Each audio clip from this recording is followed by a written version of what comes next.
Selamat sore, good afternoon everybody. Selamat sore semuanya, terima kasih sudah hadir pada acara ini, sebuah acara yang merupakan kolaborasi dari Bintaro Design District dengan Istituto Italiano Cultura di Jakarta. So, welcome to this event. This is a collaboration event between the Bintaro Design District and Istituto Italiano Cultura di Jakarta. Nama saya Dani Wicaksono, saya salah satu kurator dari Bintaro Design District. My name is Dani Wicaksono, I'm one of the curator of Bintaro Design District, and I'm here as the first person to talk to you in this first type of event that Bintaro Design District has ever done. To explain a little bit about Bintaro Design District and what is it really us and why we are using the year 2020 instead of 2022 on the poster and all the publication materials of BDD. Jadi saya di sini untuk menjelaskan tentang Bintaro Design District. Nama saya Dani Wicaksono, salah satu kurator. Saya sedikit banyak akan menceritakan seperti apa Bintaro Design District tahun ini dan kenapa kita memakai 2020 dan bukan 2022 di materi publikasi kami. Itu salah satu yang akan dijelaskan. Jadi Bintaro Design District tahun ini teman-teman mungkin sudah tahu bahwa kita pertama kali diselenggarakan tahun 2018, lalu tahun 2019 dengan tema inclusivity kita juga berjalan, dan di akhir penyelenggaraan Bintaro Design District 2019 kita mengumumkan tema berbagi masa depan untuk Bintaro Design District 2020. Namun sayangnya keadaan memaksa kita semua dan terutama kami untuk menahan diri sejenak dan tidak menyelenggarakan Bintaro Design District 2020 hingga tahun ini, tahun 2022. Lalu kami akhirnya memutuskan untuk tetap mempergunakan Bintaro Design District 2020, mempertahankan temanya berbagi masa depan dan menyelenggarakannya di tahun ini gitu. Jadi tidak mengubahnya menjadi BDD 2022. So Bintaro Design District was first held in 2018, and then in 2019 we held our second Bintaro Design District event with the theme inclusivity. And on the end of Bintaro Design District 2019, we introduced the theme for Bintaro Design District 2020, which is common future. But unfortunately, due to the situation that we all faced, we sadly had to held ourselves back and not have the event of Bintaro Design District 2022 at the year 2022. And now in 2020, but now in 2022 that the situation is getting better for everyone. So we think it's the right time to help the Bintaro Design District 2020 and kept the theme common future, but we do it this year. That's why we still use the Bintaro Design District 2020 in the publication, and I think it is right for us to explain about the situation because we have had several questions from all the designers and then the architects and the people who wants to be involved in Bintaro Design District.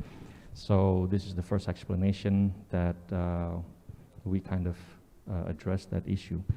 Common future is a theme that we chose before the pandemic was held, but now that the situation has changed and our life kind of changed and slowly coming back, but also at the same time slowly changing, we think it is very important for us to rethink about how is the future could look or could be that kind of beneficial for everyone.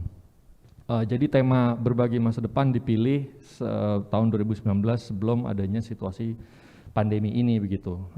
Namun dengan adanya situasi ini rasanya jadi lebih pas gitu untuk membicarakan tema ini dan topik ini tentang masa depan kita bersama, mengingat keadaan pelan-pelan berubah dan pelan-pelan kembali, tapi juga ya pelan-pelan kita menyesuaikan dengan keadaan-keadaan baru gitu. Dan masa depan seperti apa yang kita bisa alami sama-sama menjadi sebuah tanah kosong yang menarik untuk dijelajahi dan menarik untuk diduga-duga kira-kira bisa seperti apa. Well, this year Bintaro Design District kind of have a different shape, or what I like to say, or we like to think about is this is kind of like the new evolution of Bintaro Design District.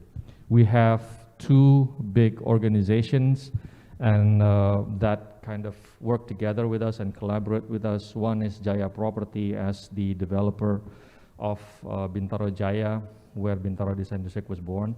And second one is the Istituto Italiano di Cultura Jakarta, which together with us held this event, and also in the future it's going to be a lot of different other things that we're going to collaborate together, especially with the conjunction of the Italian Design Day 2022.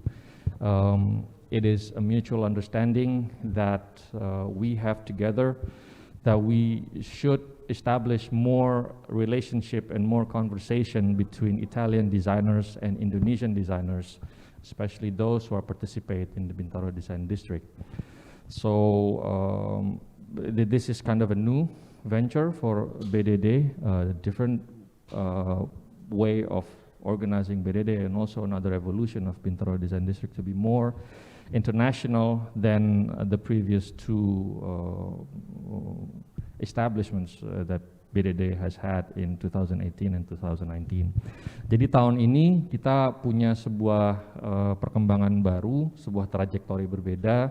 Kami senang menyebutnya sebagai sebuah evolusi dari Bintaro Design District, di mana kami bekerja sama dengan dua institusi yang cukup besar. Yang pertama adalah Jaya Property sebagai tuan rumah dan developer dari Bintaro Jaya, tempat di mana Bintaro Design District lahir dan diselenggarakan. Yang kedua adalah Istituto Italiano di Cultura Jakarta, di mana kami bekerja sama untuk membuat program-program yang melibatkan desainer-desainer dari Italia dan desainer-desainer dari Indonesia gitu. Adalah merupakan keyakinan kami bersama bahwa perlu diselenggarakan dialog yang lebih dalam dan lebih luas tentang desain antara desainer-desainer Italia dan desainer-desainer Indonesia, terutama yang terlibat di dalam Bintaro Design District. Nah, saya pikir itu penjelasan dari saya yang mudah-mudahan cukup menjelaskan BDD itu seperti apa dan acara ini bagaimana dan kedepannya BDD akan seperti apa. Kami membuka bagi teman-teman yang mau berpartisipasi dalam BDD, silakan menghubungi kami. Lalu kami juga akan mengajak kawan-kawan untuk berpartisipasi dalam BDD. Bagi pihak-pihak yang ingin mendukung BDD dan terlibat di dalam penyelenggaraan BDD di tahun ini, monggo silakan menghubungi kami juga. Mudah-mudahan kita bisa melakukan sesuatu dengan baik bersama-sama. Selanjutnya berkenaan dengan kolaborator kami, Istituto Italiano di Cultura Jakarta, saya ingin memperkenalkan dan menyambut pembicara berikutnya adalah Direktur dari Istituto Italiano di Cultura Jakarta. So next, I would like to introduce and also welcome the next speaker of this event, Miss Maria Battaglia, the Director of Istituto Italiano di Cultura Jakarta. Please.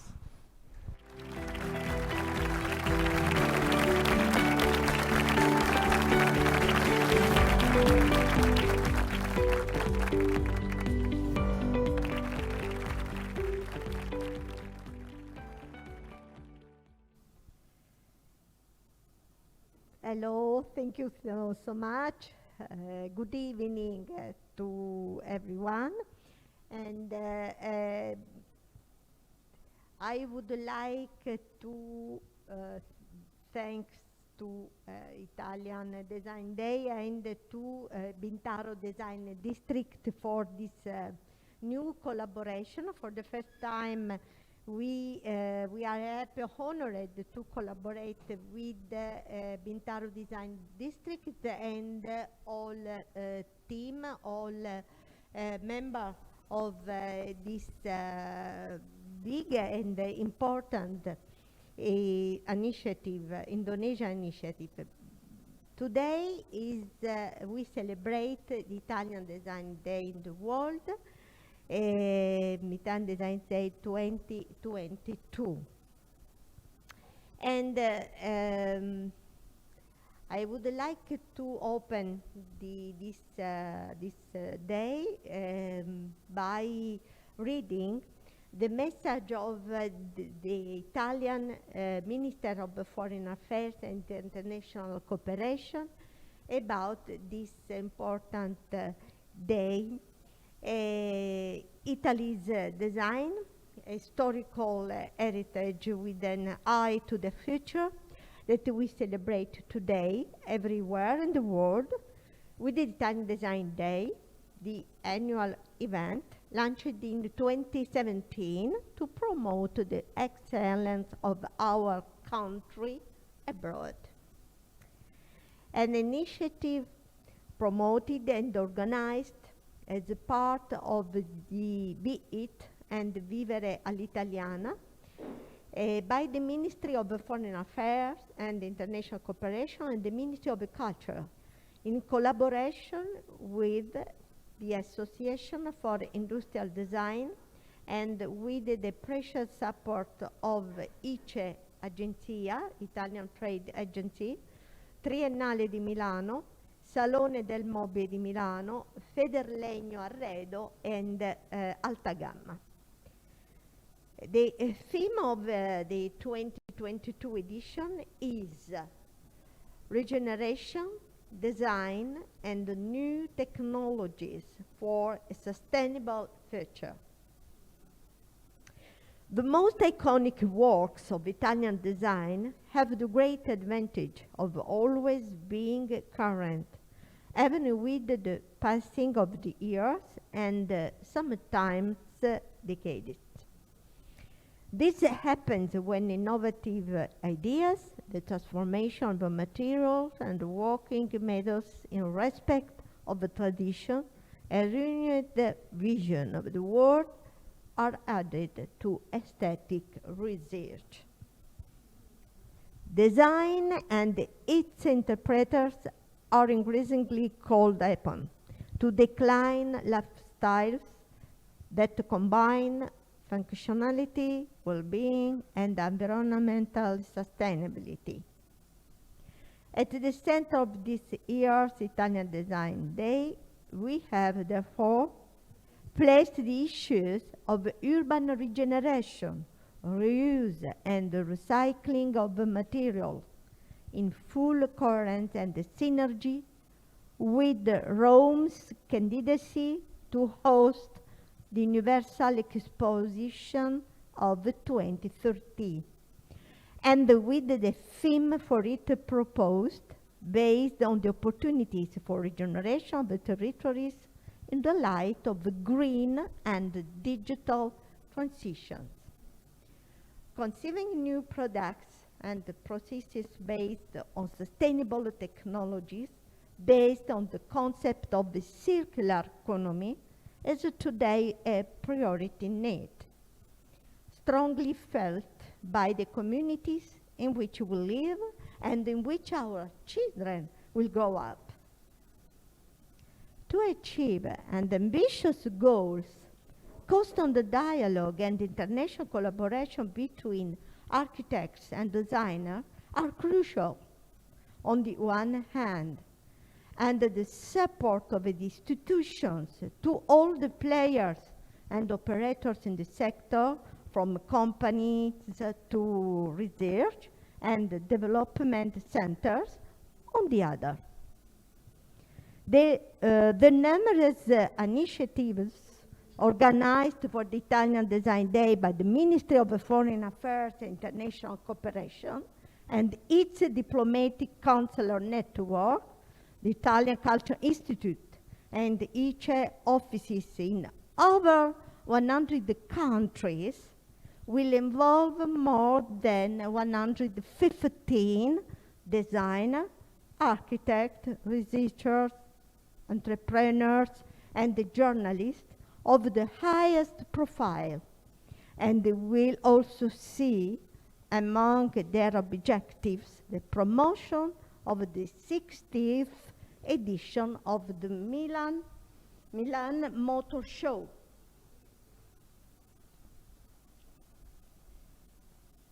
And at last, the unjustified and injustifiable Russian aggression against Ukraine, which Italy strongly condemns, has brought the drama of war and the worst humanitarian crisis since the Second World War back to the European continent, with the economic repercussions that are putting the recovery path at risk post-pandemic on a global scale. In this context, the Ministry of Foreign Affairs and International Cooperation is carrying out relentless action in favor of the export and internationalization of Italian companies with the concrete initiatives in support of the production system. Thank you so much, and I give the floor to Indonesian panelists, and thank you so much one time again for this important collaboration.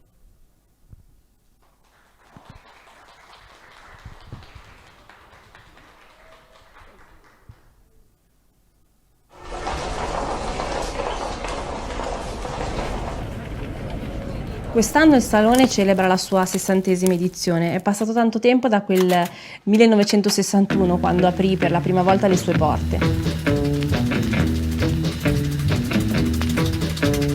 Tanto è cambiato, da una fiera commerciale è diventato un grande evento, ma anche un crocevia in cui un'intera design community si ritrova da tutto il mondo e lo fa per scoprire le nuove tendenze del settore dell'arredamento.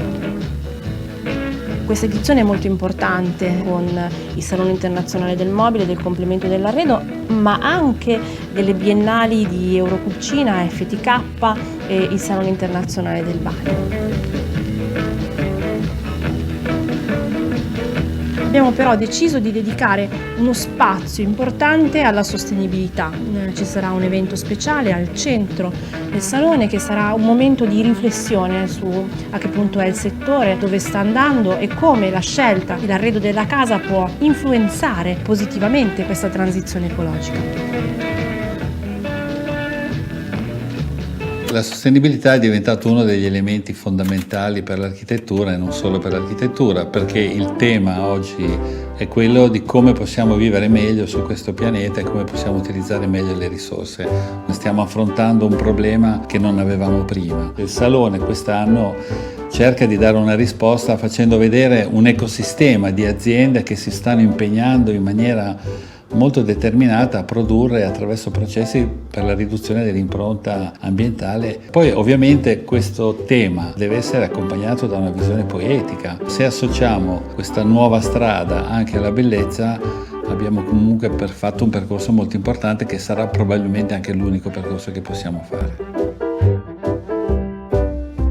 I risultati raggiunti dal 2021 rispetto al 2019 sono stati veramente straordinari. Abbiamo segnato un 7,7% in più di export. Questo dimostra che la forza del design del Made in Italy sono accompagnati anche dalla capacità costruttiva che è indubbia ed è una delle fonti fondamentali del nostro successo a livello mondiale.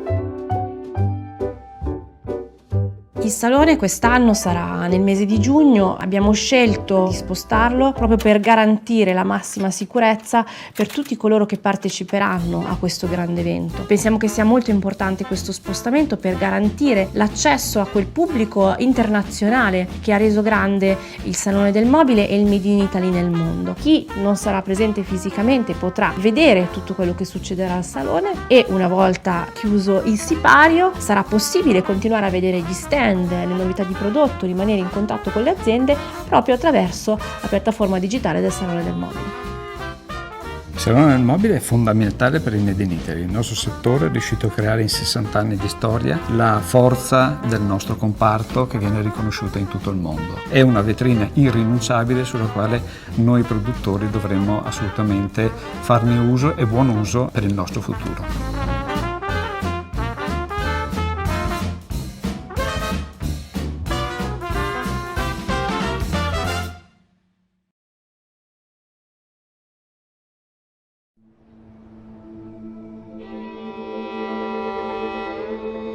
For almost 3,000 years, I have grown greatly. I have changed, innovated, and reshaped myself. I took the world by storm. I conquered it, surrendered to it, but have always risen again. I was the first to be home to 1 million people. I was the first to embrace a multicultural society. The first to create a network of roads which connected people and new ideas. I nurtured leaders and visionaries. I am a melting pot of cultures and beliefs. I hosted gatherings and major international events. I am known in the world for the richness of my culture and scientific research. I have built wondrous technological and scientific hubs and a solid and diversified production system. I am the cradle of the largest number of parks, natural reserves, and the biggest agricultural system in Europe. I am open-minded, inclusive, dynamic, and sustainable. Throughout the centuries, I reinvented myself many, many times. I am Roma, and I am ready to be reborn again.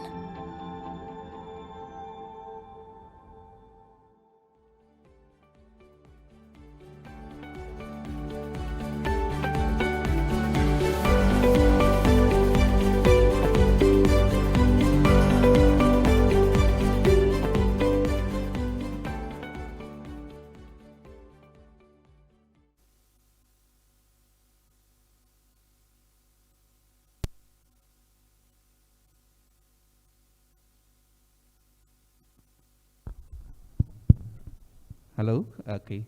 Good evening. Welcome to BDD Design Talk. This is our first event after the kickoff 2 weeks ago, March 12th in the Sales Gallery, Creativo Java Property. Before the real upcoming BBD 2020, we plan to happen this June 12, 2020. 2 years that we have delayed this event because of the COVID. First, I would like to thank to our special guests today, the Director Institute Italiano di Cultura Jakarta, Ibu Maria Battaglia. And also welcome 2 other panelists that represent. One is Ismiaji Cahyono from DGI, Design Graphics Indonesia. And another one is Ibu Jessica Halim that represent Design Association in Indonesia. We all know BDD Design Talk Today would not happen with not our partner, our collaborator, Istituto Italiano di Cultura, who celebrating their program called the Italian Design Day. When we talk about Italia, we all think about Italian brand, you know, always in our mind. And me, especially as a graphic designer, I always think about Italian fashion, Italian shoes, Italian car, for instance. Yes. So Italia is really a design country.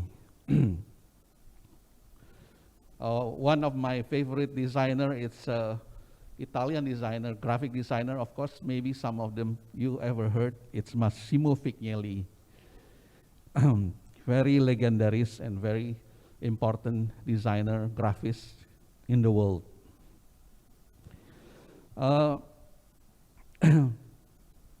I think Ibu Maria already explained about the Italian Design Day, but I think it's a very cool that the Italian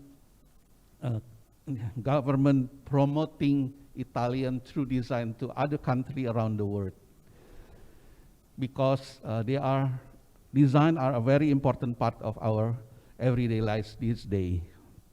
That today, Mr. Mauro Panzeri going to talk about today. Italian Design Team 2020 called Regeneration, Design and Technology for Sustainably Future. And BDD team that we all know, since 2020 we already launched the team is with the Membangun Masa Depan Bersama, atau Building Our Future Together.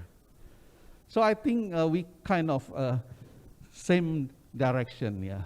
We kind of perfect for each other. So I would like to introduce today's speaker, Mauro Panzeri, who going to talk the image of disaster, the mainstream rhetoric, environmentalists, and how to get out. So kalau dalam bahasa Indonesianya kita terjemahkan, kira-kira citra bencana, ya, the image of the bencana, mainstream atau arus, ya, retorikal lingkungan, ya. Dan bagaimana kita keluar, kita melihat bagaimana segala sesuatu sangat gampang mempengaruhi manusia, bagaimana desain ini harus menjadi jalan keluar bagi itu semua problem-problem yang kita hadapi. Oke, saya akan membaca sedikit tentang Mauro Panzeri. Born in 1954, is a graphic designer, graduate in philosophy of politics. From 1979 to 1986, he worked with a studio Alchimia, a rhetorical atelier leader of Italian non-modern design. In 1987, he opened a Grafico 3, a professional studio mainly dedicated for publishing. He taught graphic design for publishing at Metodologia at Instituto Europe di Design, EID, in Italy. Very established school and has a very good reputation. He is an artistic director of a publishing company, deal with environment team, and develop a corporate image, brand, book, and magazines. The project seeks beyond mainstream aesthetic link to the environment and aim to high positioning to communication. Similar to that, the no trade editorial publishing. One of his famous book that we know is called the La Grafica Uno Oppioni, that he published in 1913. And if we translate in English, it's graphics are opini. So it's very beautiful and simple statement. We are a graphic designer, and it's really we can talk. Yeah, it's his opinion. It's very important. With the subtitle "A Changing Profession." Yeah. This book is sort of like design, very interesting. It's kind of like a diary. His diary about design. Yeah.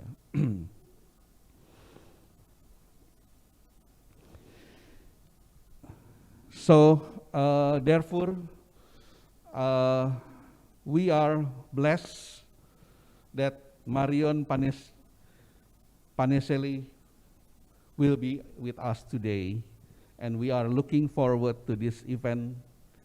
And thank you all for coming, and welcome to Mauro Panzeri. Enjoy. Thank you.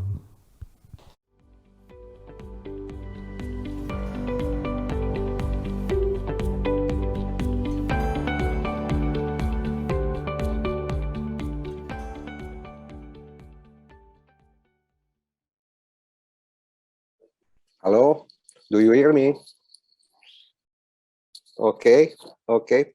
I want to say hello to Bitaro Design District first, and sure, to the Istituto Italiano di Cultura di Jakarta, and Maria Battaglia first, obviously. Just a few words. I am a graphic designer, editorial graphic designer, and an art director based in Milano. I think you know Milano because I know that some of you have been to Milano in this year for the Salone del Mobile. Just a few words about me. In the early 80s, I went through the Italian postmodern design working at the Studio Alchimia with Alessandro Mendini. Maybe you know him because he was the chief editor of Domus magazine. After that experience, I opened my professional studio in 1986. I lived product design, and I dedicated myself to editorial graphics, in particular to the creation of books. For example, I count more than 2,000 covers I did in my portfolio. Obviously, some are good, some less so, of course.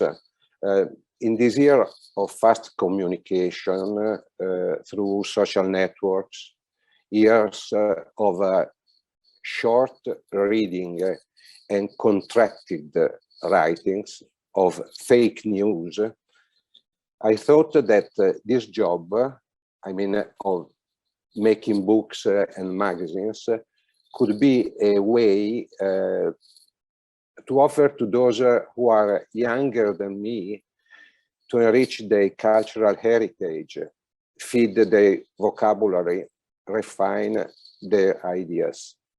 This is why I have been teaching for many years, and in somewhat paradoxical condition, I teach editorial graphics to younger students who do not read, thinking of graphics only as an aesthetic fact. Instead, I think that graphics, that's important for me, is not only a design of containers, but also a design of contents. Today I presented this story that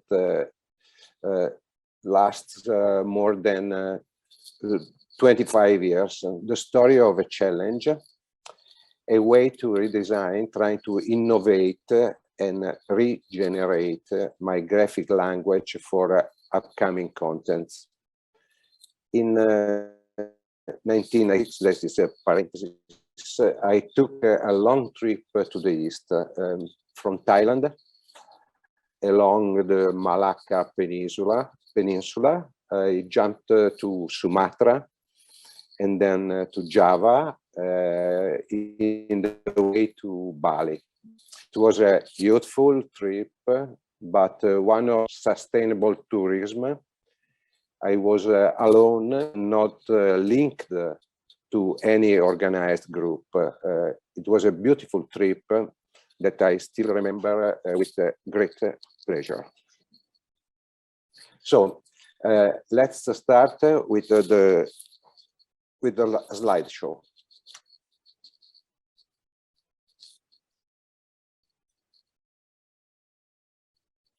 Seems to be the same cover, but I translated for you the title of my lecture in your language.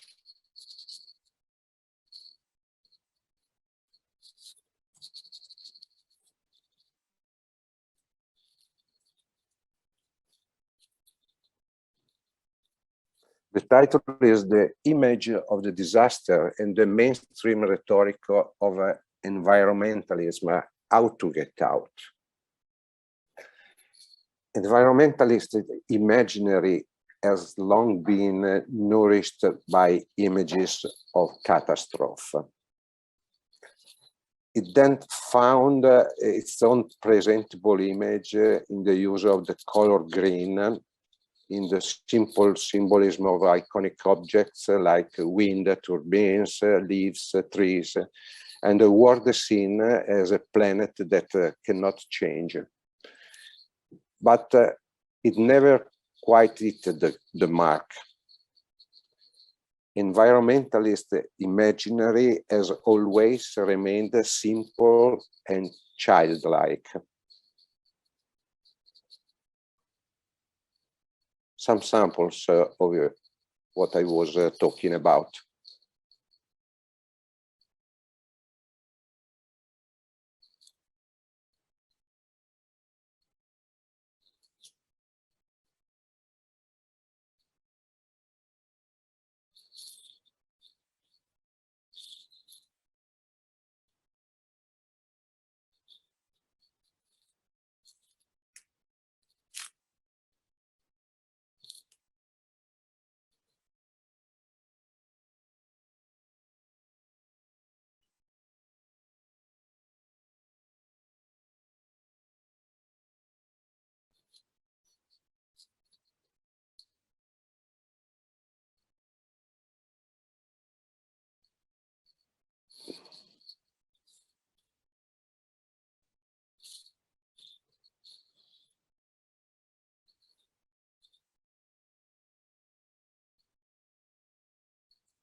And here the graphics.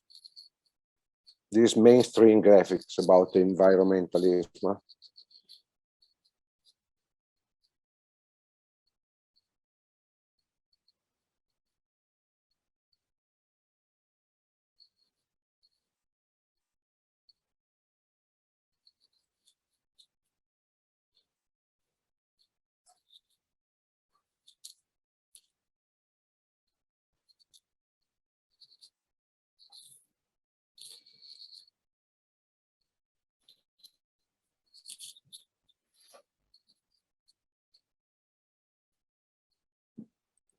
If you put ecological logo design in your browser, you have this one.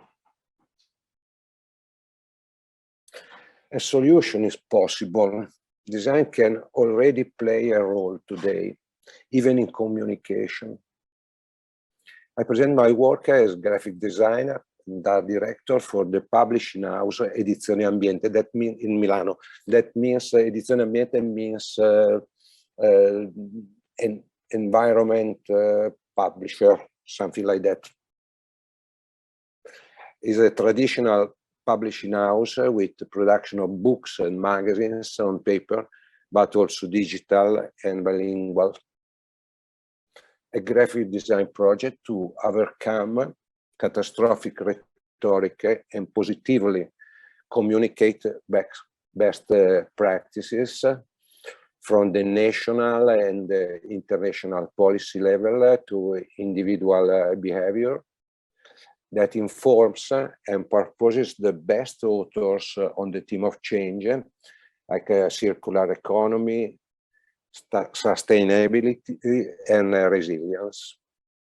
I will show you my work for the publishing house, which over the course of 20-25 years now has a consolidated image, and of which I can eventually talk. Let's start with the logo. which was created at the beginning of this editorial adventure and which is still in use.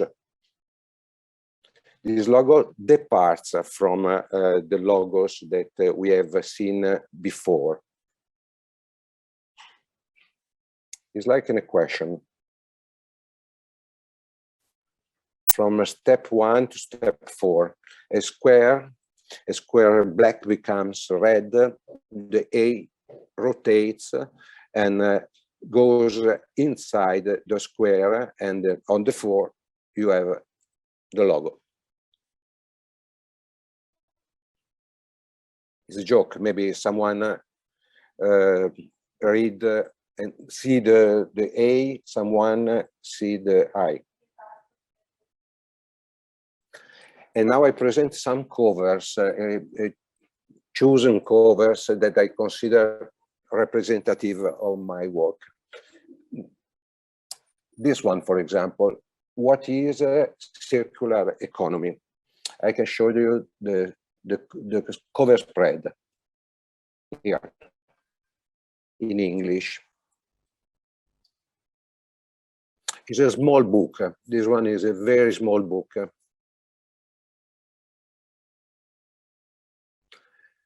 And what about this? The title is The Perfect Food, the environmental impact of food. You can see another approach, totally different from the last one, to the cover. Very comic book-like, not essay-like. Even thought it's a text-only essay. Natural capitalism, the next industrial revolution. Here I use illustration, and as in the last one, which is typical of children book.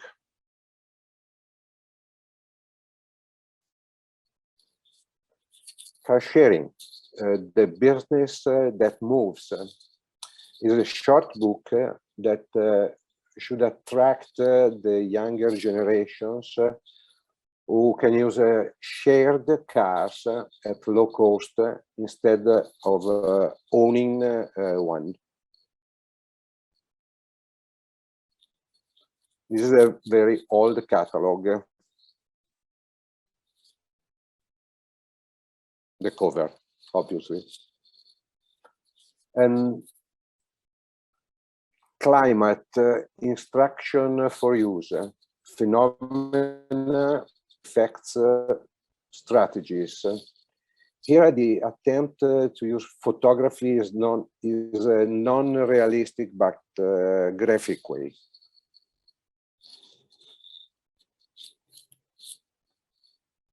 Two degrees of temperature, innovations to meet the climate challenge and transform the economy. Title is difficult to understand. It's not so easy. These two, this cover is somewhat experimental attempt.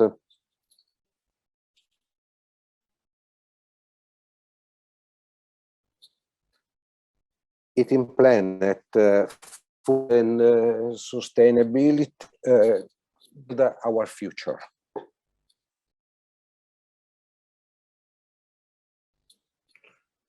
Literary ecology.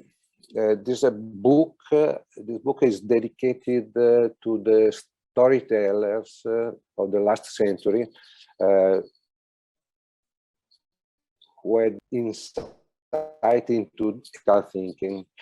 A delicate cover with leaves, but not green.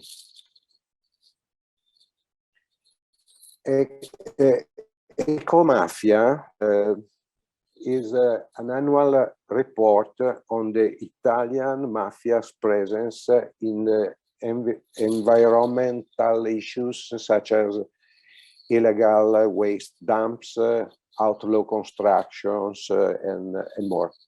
What's new is that the mafia from a drug cartel is moving into more lucrative business.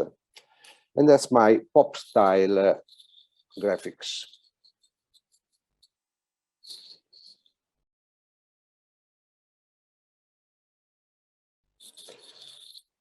Food and the cities, local administration and policy of foods. Another book about food. Is a very important topic, I think. This is an illustrated book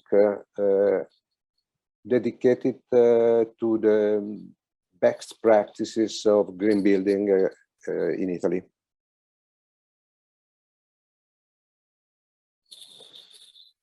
Reinventing Fire by a very famous author, Emory B. Lovins.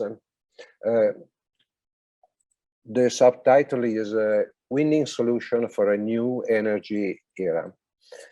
This infographic cover shows that what the book is all about. The solution on the right, the green one, precedes reducing oil use in favor of renewable energy. A cover that was not appreciated because it was difficult to read and not immediate. This is very immediate. Material matters, the importance of materials, an alternative to over-attention. The book takes a look at material, their origin and the possibility of including them in a circular economy.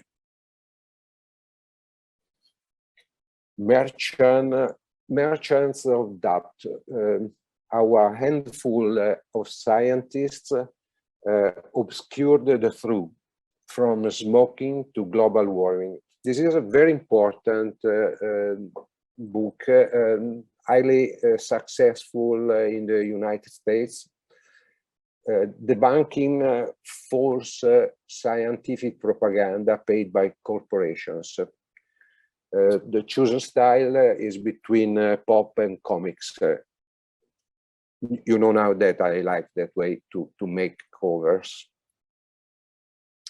Blue Economy is the slogan by Gunther Pauli, the author, that is a visionary author, also a green entrepreneur, purposes in this book a sustainable growth model. Small manual of contemporary resistance. The author, Cyril Dion, is a film director that wrote this small book sorry, for the new generations, because it will be their turn, designer for them, even in the graphics.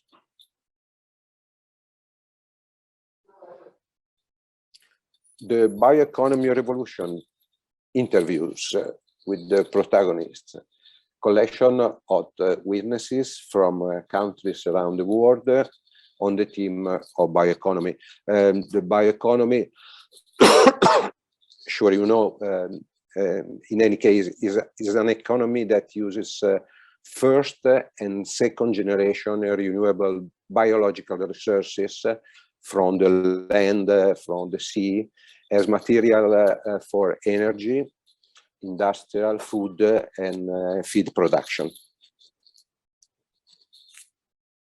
Moving around the city, experience and ideas for a new mobility in Italy. Electric cars, shared economy, public transports, bicycles, spaces from pedestrian circulation, new urban models. The Symbiosis series, 4 easy to covers, easy to approach, almost a narrative about the relationship, nature, trees, wild animals, and city animals. This is the Solitary Spaces, strategies of nature, the animal soul, and the invisible gaze.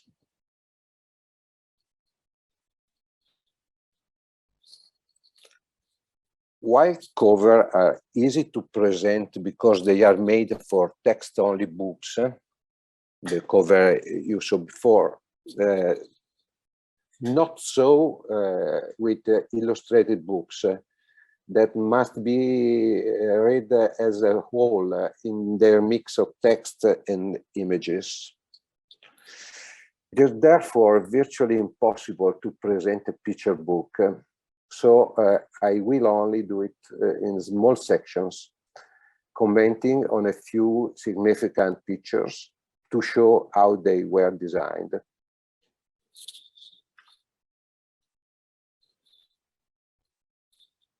This is a series, a publishing series of 4 titles. The new one is in preparation, dedicated to new materials. Neo means new in the circular economy, obviously.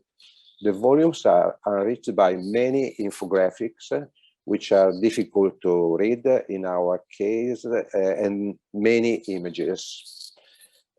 These are books that provide a theoretical and pragmatic look, mainly dedicated to Italian situation.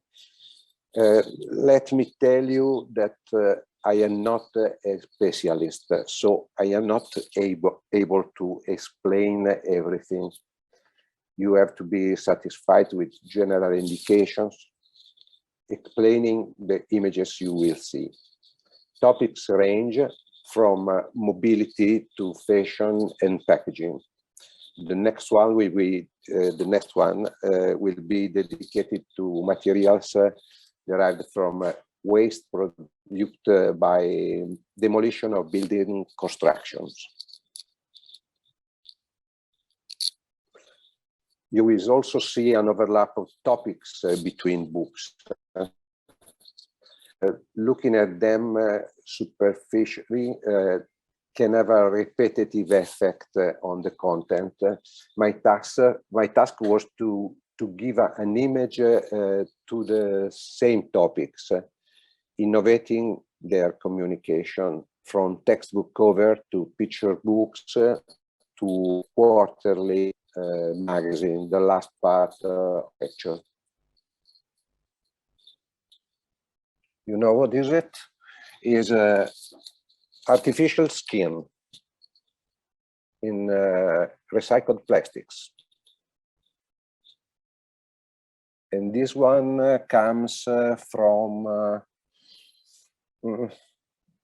I think, from food.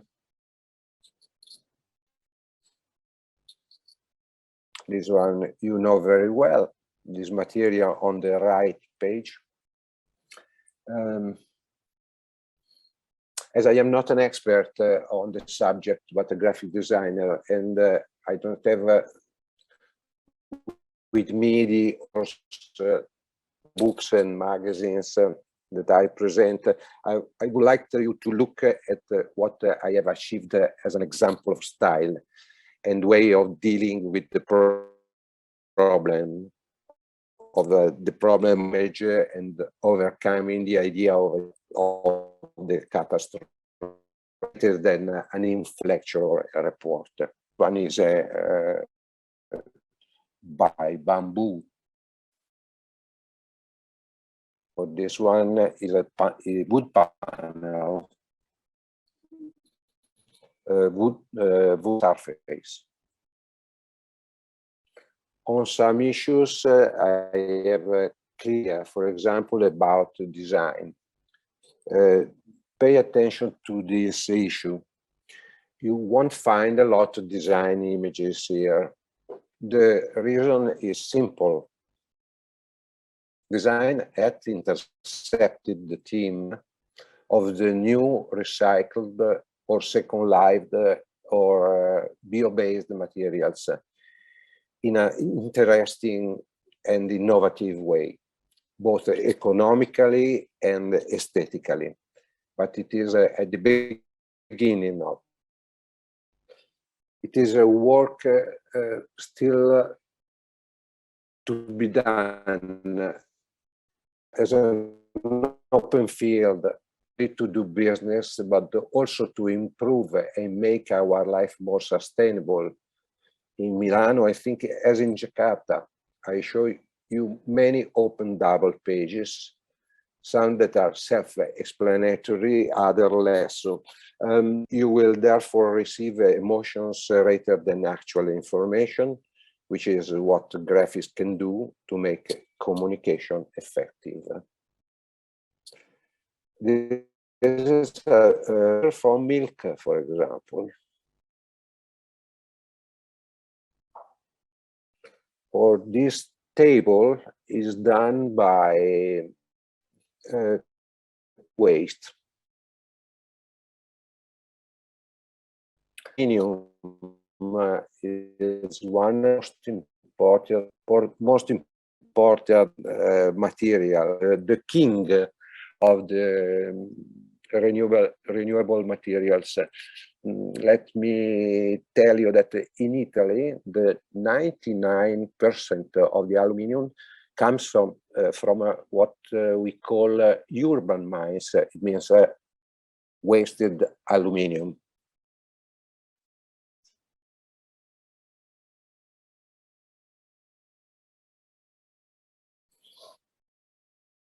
The bioplastics.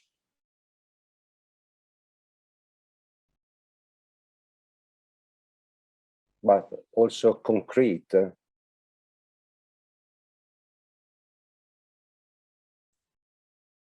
Or paper.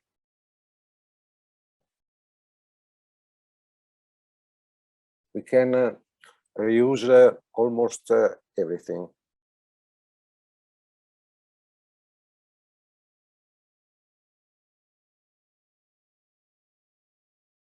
Or wood.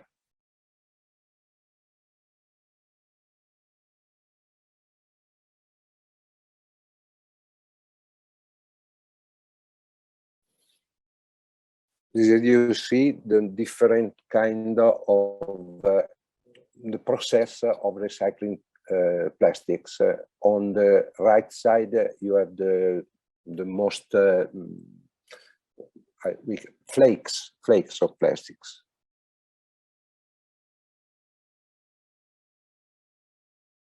And on the left, you see the plastic of the flake of plastic by microscope.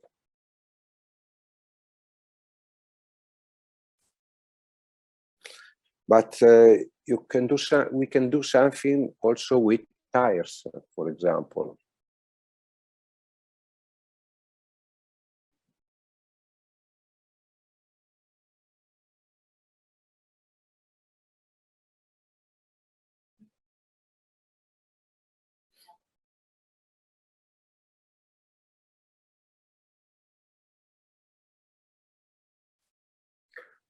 The second book is about automotive in the circular economy. It's quite different because the story is about the future and the today situation. This is obviously about the future, is for the next millennium Lamborghini. But there are many products in our cars that are done by recycled materials. And this picture on the right down make me a question: what we can do with these batteries of electric cars?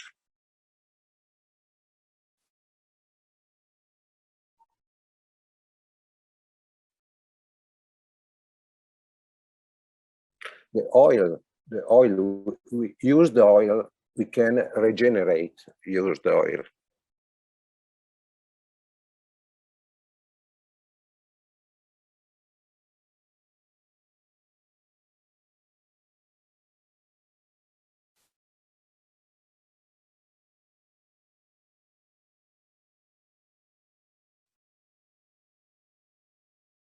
another article about tires.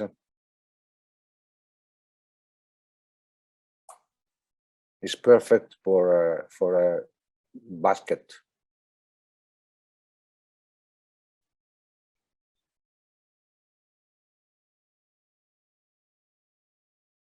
The materials, the vegetable, biological materials we can use.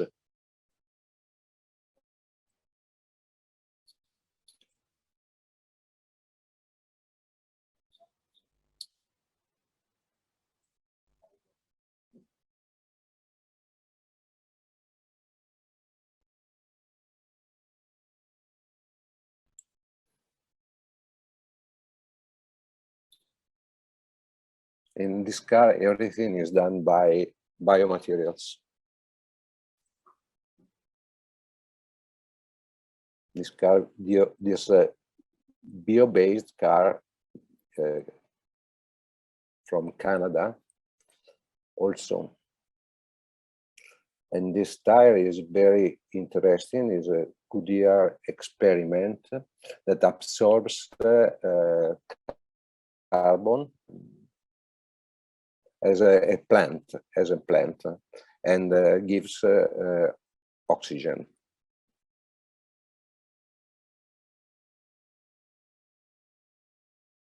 There are small plants inside. It's very strange.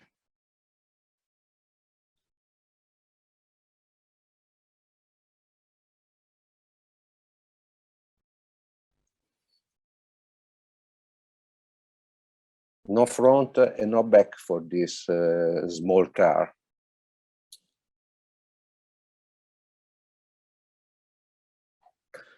Another issue is about moda, that means fashion.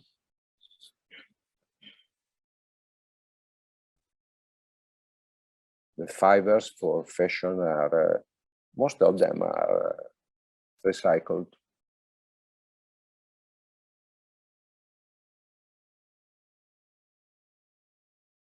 This we call pellet.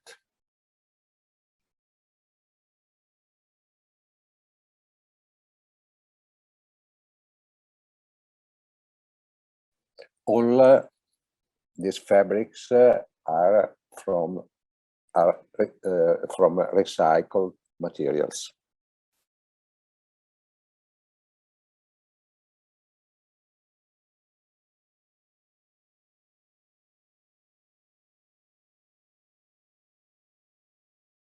This is a joke about jewelry. Okay, elastomeric fibers.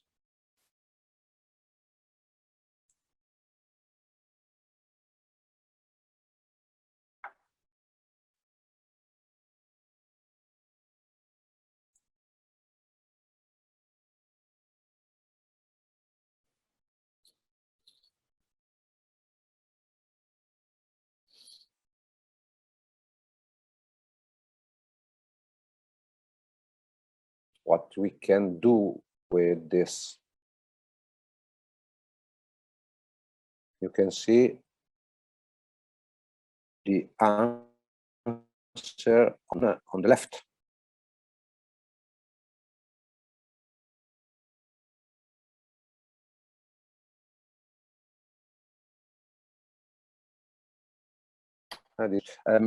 Chooser on the left is totally realized with recycled materials. And these recycled materials come from this flake on the right that comes from hospitals dresses.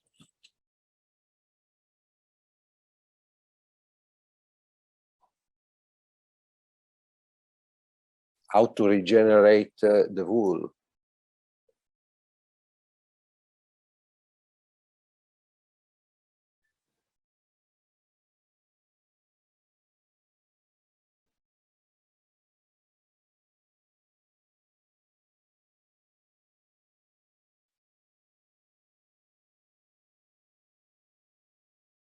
This is amazing.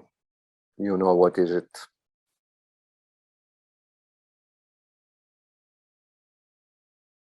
Also, big brands are very involved in this business. Like on the left, you see the Nike products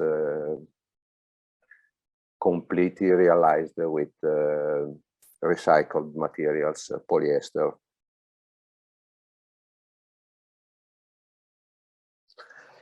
Another issue is about packaging. Are you tired? I hope not. The packaging.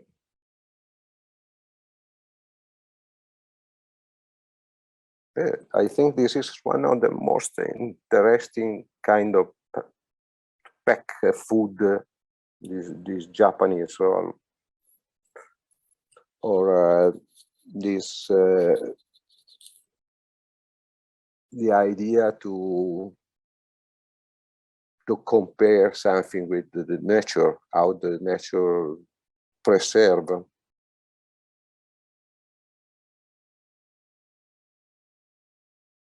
Delicate but strong, the egg.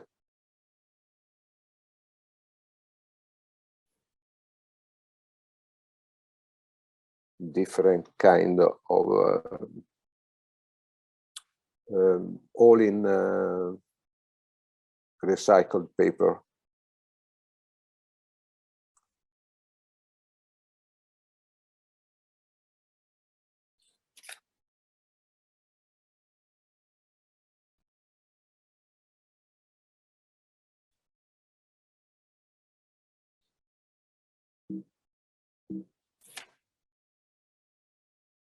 Sorry, doesn't work. Okay.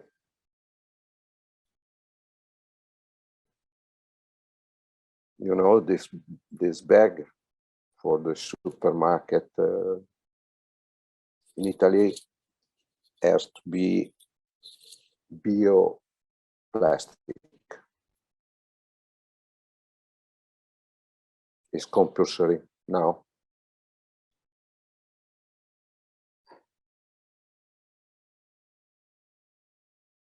But also this kind of things are in bioplastics. The aluminium another time. So the overlap of arguments you can see.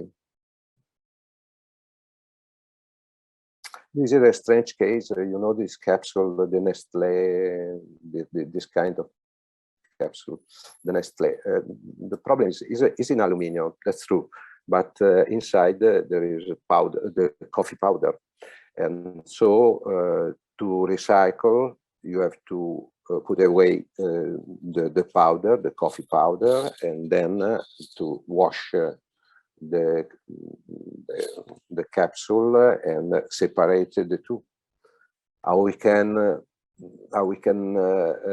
resolve this problem doing not using aluminium, but using something we can recycle easily, as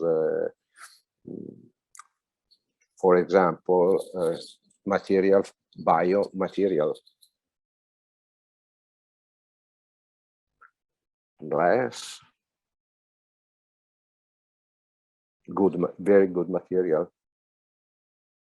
You can recycle and recycle and recycle. The only problem is the color of the glass. And this one is an innovation, not so. Maybe you l'avete già visto. Maybe you is a bowl of water. It's a bowl of water, but you can eat the bowl to not only drink the water, but you can eat the bowl. Many of these kind of pack have different uses.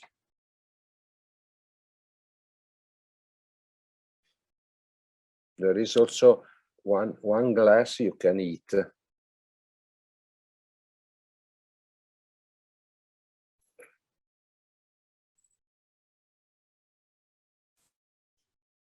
This is very curious. This is a paper, but you can plant them because the paper contains seeds. Then you can plant and you can bloom plants, small plants.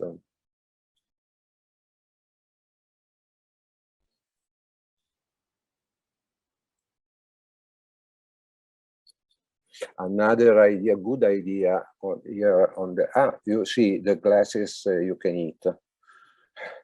On the yellow and on the left down. Another idea, how to mark the fruits, how to not using gum and paper or plastic.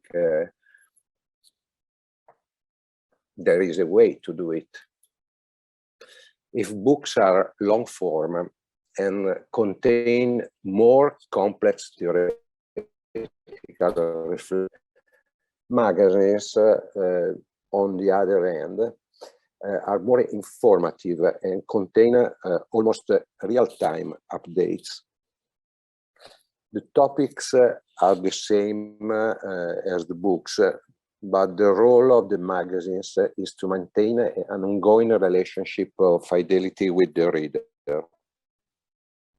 So I present a renewable matter, the 80 pages quarterly magazine that comes out in Italian and English, which I designed in 2014, and it is now up to 40 issues. You will see the cover system and some double pages chosen from various issues to show the variety of topics and their graphic treatment. That's the logo.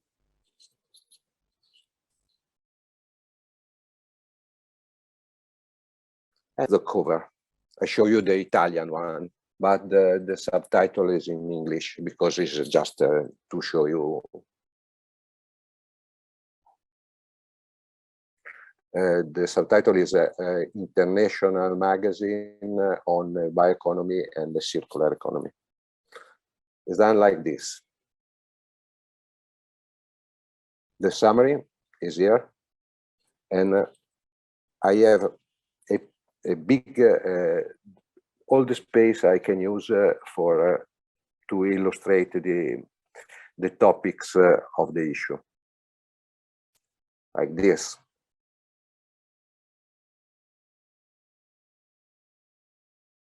Or this.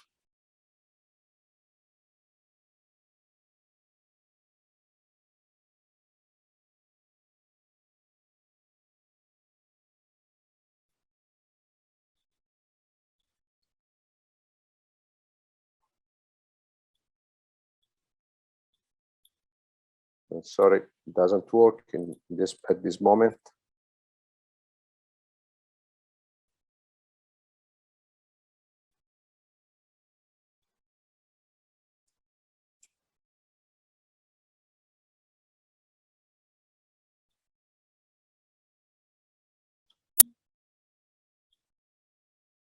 Okay. Okay.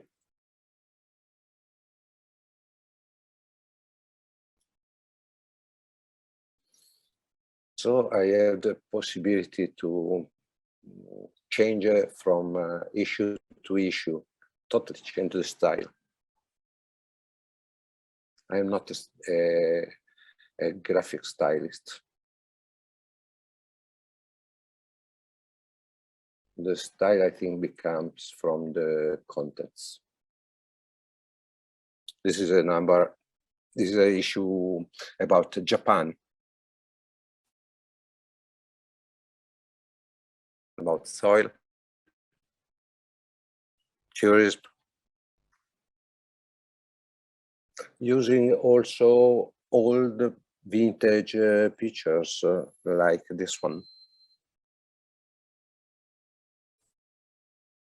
or making graphics with vintage print.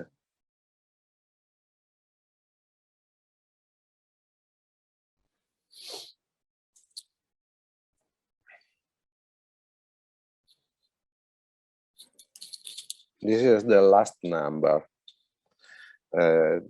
provided for fashion number, and this is the idea of the covers.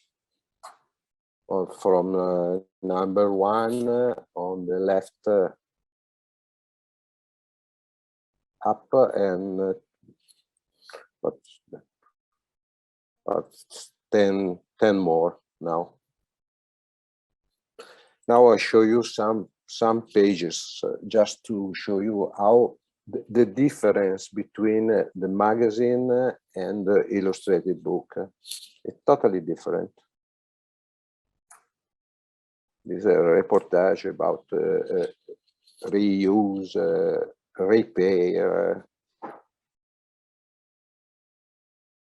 Our editor-in-chief, Emanuele Bonpan, goes everywhere in the world.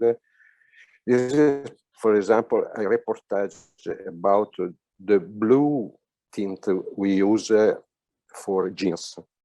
It's a problem of pollution from Mexico, this one.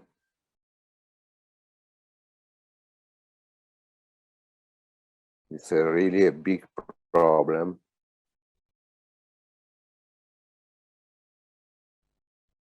Materials for buildings. On the left, you see partners, supporters, and networking partners of the magazine, obviously. And here you see the contents of the book. In the first here you see a small part is called the think tank, but the policy is the most important part of the magazine. Another part is dedicated to the world. A small part is dedicated to startups everywhere, and at the end there are some columns.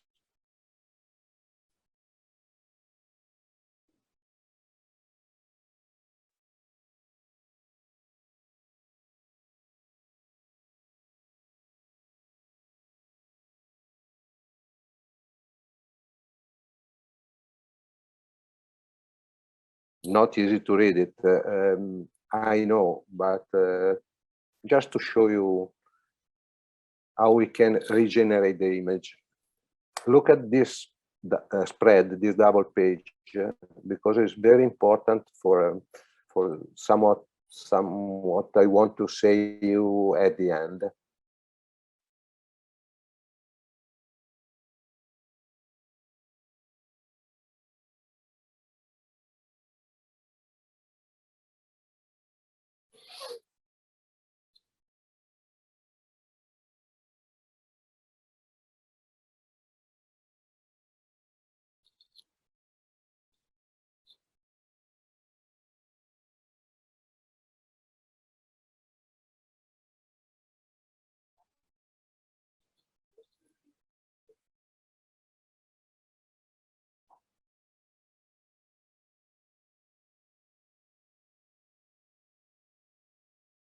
Another reportage called In Depth here.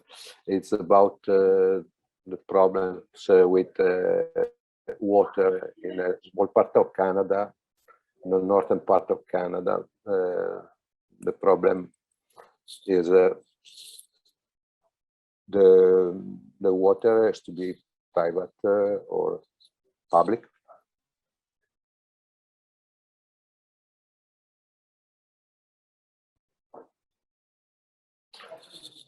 This is strange. It's a museum, an Italian museum near Parma, not so far from Milano. It's the Guatelli Museum.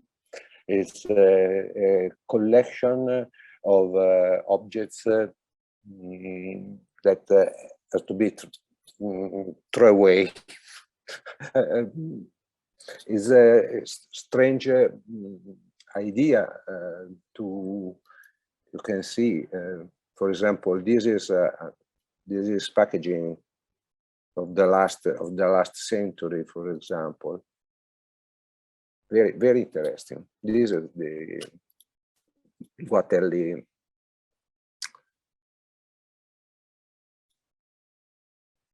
What to do with boats that are at the end of their life. This is about, you can understand easily. In any case, I want to tell you that it's a work by an Italian photographer called Fabiano, his name is Fabiano Ventura, and starting from all the pictures now taking the same place of the old picture, he makes a new one, and you can see what's the difference, what is happening with glaciers in the world. Himalayas, for example, or the Uppsala Glacier in Argentina.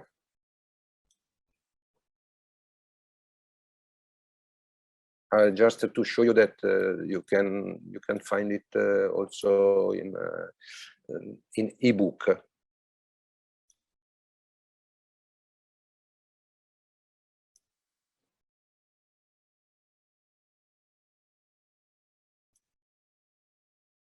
Small village in Japan. What's the way when we throw away a smartphone, what happens? Or a computer? This is very interesting. We call it urban mining. We can reuse some part. For example, India makes $1 billion waste market.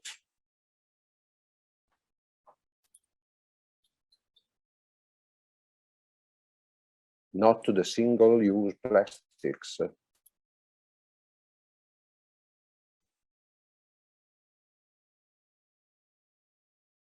These are the pages I told you before. The startup pages are very, very simple. This one, you know, because I told you, you saw before. The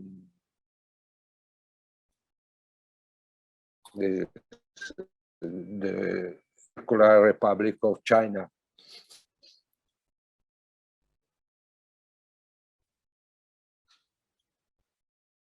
Another time, the bicycle.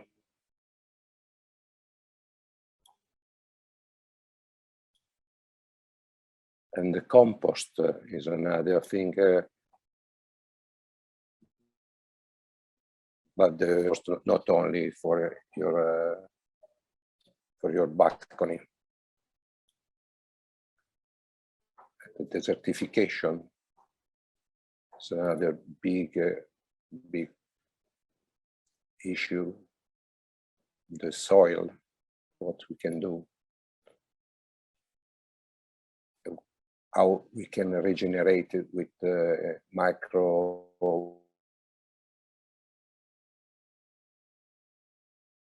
The issue is about tourism.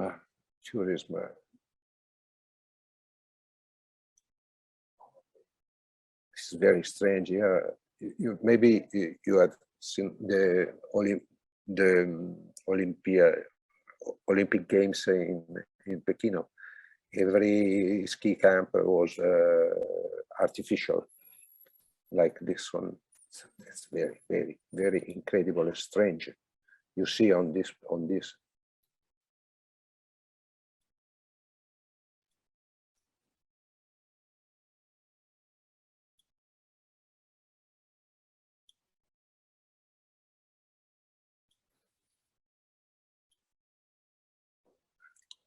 Sometimes we go, the magazine goes to trying to find a new kind of experience, like tourism in Thailand here, or in Austria, or in Ica, or in Italy. By bicycle, obviously.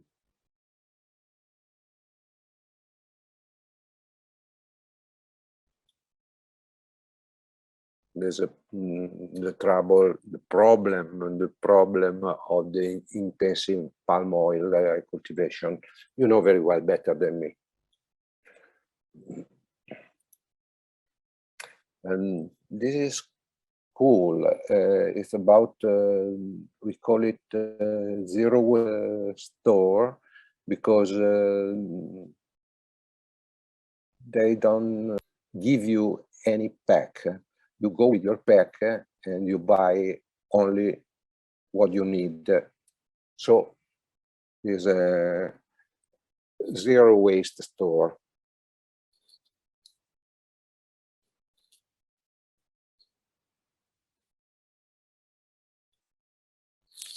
Almost finished, my friends.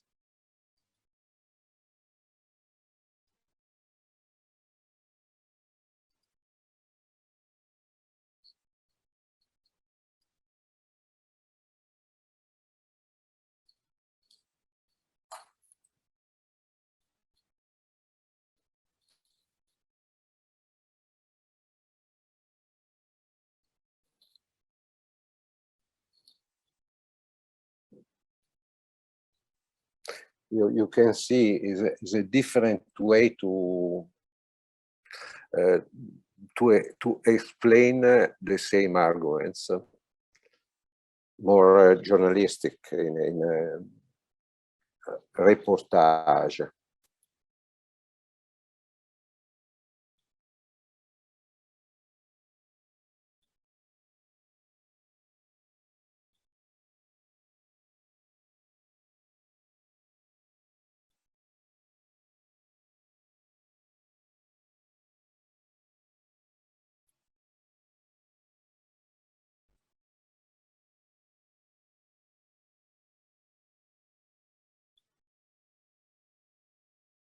The case of Rotterdam is very important in Holland, because it's one of the most challenging town who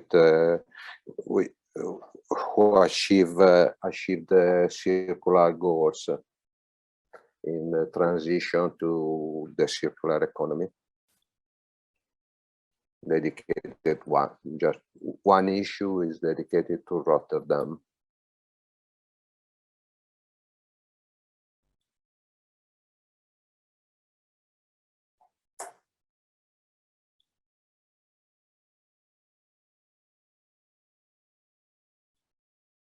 Not so present. The architecture is not so present here.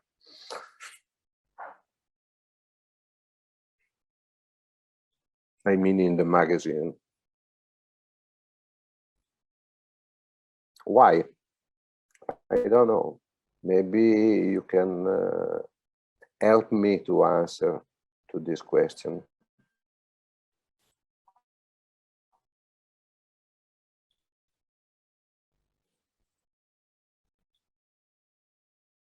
Look at this also.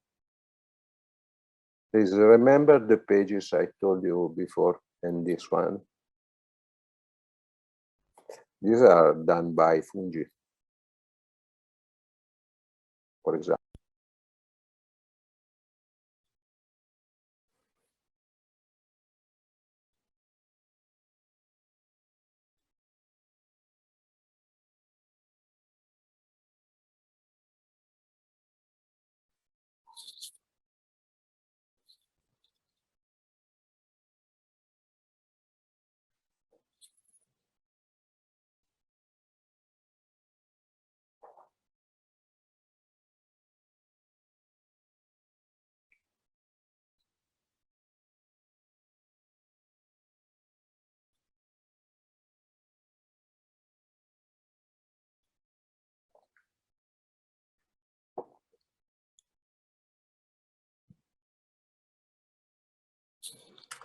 As I told you before, I look forward to design and architecture to receive new images that will increase the heritage of communication on these kind of issues.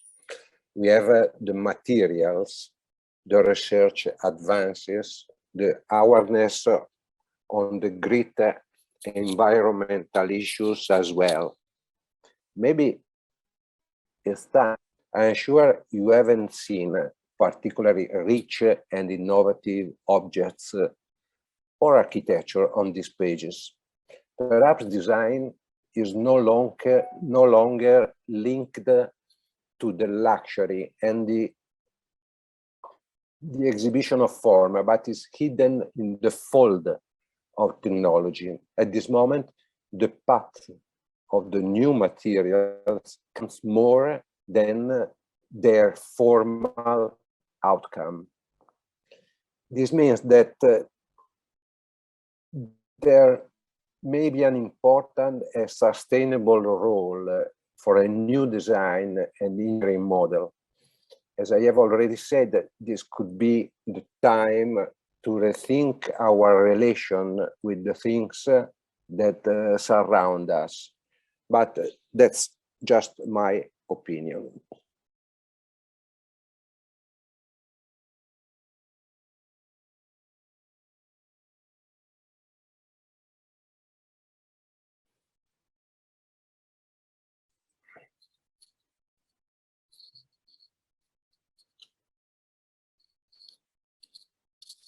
So,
all right. Thank you for the presentation, Mauro. I think it was really interesting. I just would like to introduce myself. My name is Kamil, and I will work as the moderator for the day, for today's talk. I'm an architect. I run a practice called Paul. It's an architecture design studio. And I think what I gathered from that presentation is how Mauro enjoys this substance and the content of the works that he has to, he has to design and work with. I think that fortune, of working with such contents that communicate that variety of approaches, of initiatives in environmentalism, I think that thanks to that 20 years of experience, which I feel that sort of culminates and brought together in Mauro's publication of Renewable Matters. Mauro talks about climate change, about materiality, about circular economy, among other things. So it was quite interesting to watch, especially within a context that I personally am not too familiar with. And this is where I think we could find some common ground or find some links into what happens in Indonesia within our context and so on. But as Mauro mentioned in the beginning, which I found to be quite interesting opening, of seeing graphics not only as an aesthetic factor, but also that often within this space of environmentalism communication, it is often represented in this childlike manner. So this is the bit which I think we really explore and see how that sort of shapes over time, and whether that actually shifts the paradigm in the design industry. That issue of greenwashing is something that is prevalent, of course, in the design industry, graphic design, architecture, both notwithstanding. And so it's interesting that today, as a kickoff for the Bintaro Design District, the BDD, this is a welcome direction for the curators, and at BDD as well, for this opportunity to explore these sort of themes, which paradoxically we gotta ensure that there's this challenge of ensuring that this doesn't become another effort of greenwashing. But I will not get too much into this graphic design part of the presentation themselves, because we have today we have two panelists. We have on my left we have Mas Aji, and to my right we have Jessica, whose backgrounds in graphic design and among others, I think are well equipped to talk, and which I hope could link to this Indonesian context through the relevance of their practices and initiatives. I think that should be enough from me. We should have more time for Mas Aji and Mbak Jessica. I think we'll start with you, Mas. Thank you. I guess we're sharing mics. Thank you, Pak Kamil. Thank you, BDD and Instituto di Cultura Italia. I very well appreciate Mauro Panzeri's presentation. Before I get into that, maybe a little bit about myself. I am Ismiaji Cahyono. I am representing DGI, Design Graphics Indonesia, which focuses on archiving and the history of graphic design. I also run a small studio called Sun Visual. The question of content and the image of catastrophe, what we are so used to in looking at, which represents the environmental crime and disaster that often are colored and propagated within our minds, are perhaps a way of kind of the progressive country look at the backward countries. It is more exotic, and it is not them, it is us, the third world. And so the question proposed by Mauro is very compelling in that term, how to get out from using imageries such as that. And the solution is compelling as well, because he is offering a form of communication that, as designers, we find also compelling in forms of publication, editorial, using images that offer solutions, exemplars, models that are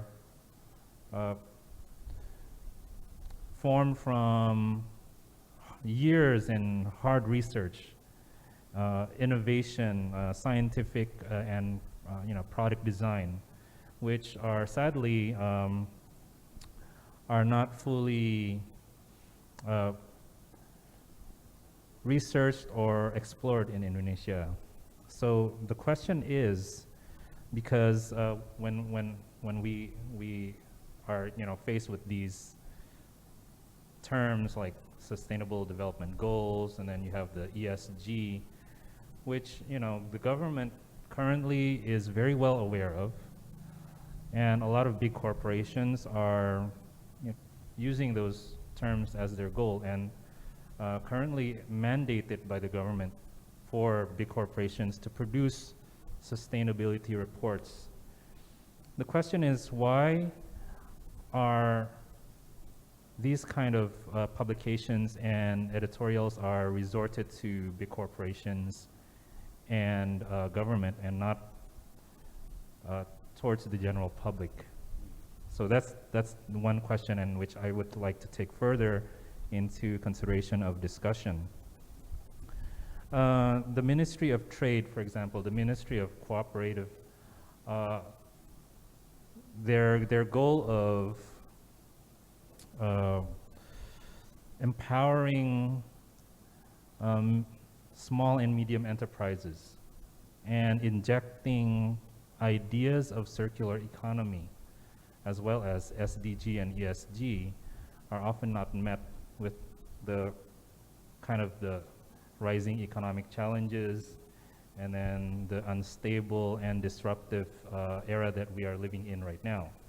So these are also questions that perhaps we could further explore, because from a design standpoint, as of right now, I am sitting on a pedestal. I am a designer of privilege and of intellect, and I am in this field because of two options. One is passion, and then the other capital. We are serving the capital in terms of the objects that we design. And so how are we doing our society a service from a design standpoint? And I think through the publication that Mauro presented is, I think, one option. But of course, such publications present more challenges and more questions. So how do we transform the purpose of our activities, our design activities, without the consideration of capital? Is it possible? How does the grassroots or our general public can benefit from design? I think that is more pertinent as we ask these questions related to sustainabilities and of course design and new technologies. Are we able to penetrate the general, or the question is, can we actually learn from local wisdom? Because obviously there are peoples in Indonesia by choice, tradition, and culture that live from nature, benefit from nature, and are able to sustain from it without dependency on capital, without dependency on products. And I think Jessica can further share on that. And thinking about Indonesia, how can publication design work in a densely populated country with a low GDP? Indonesia has a GDP of $3,900 per capita, as opposed to Italy. Italy is $31,700. That's 2020. And in contrast with our population of 270 million people, and with the highest minimum wage of 4.8 million rupiah per month, that's in Bekasi, of all places. So the majority of people is not concerned about environmentalism. They are more concerned about cooking oil at this moment. And the government is more concerned about moving its capital and building a structure that looks like an eagle. Obviously, our people and this nation is affected by environmental exploitation. And it's a great irony that one of the proponents of the new capital is from a company that cuts down forests. But enough about that. Periodicals are dying. So the magazine form in Indonesia is dying because the issue is about more on capitalism, because magazine runs from sponsorship. And so the idea of publication as a form as a solution to design and new technologies is an option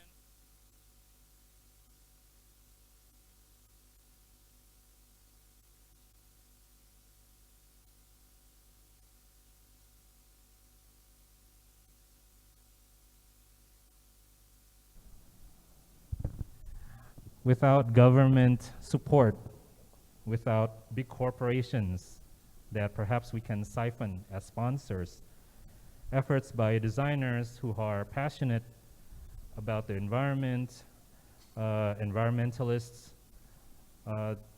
they become meaningless. So, you know, these are questions that are all over the place, and I hope that maybe you can kind of form a constellation from out of it. So again, thank you for sharing, Mauro. A very compelling, warm, modern at times, playful, serious, informative, very good to look at. I wish we could do a publication here, like what you have in Italy, even in digital form. Of course, the challenges are great.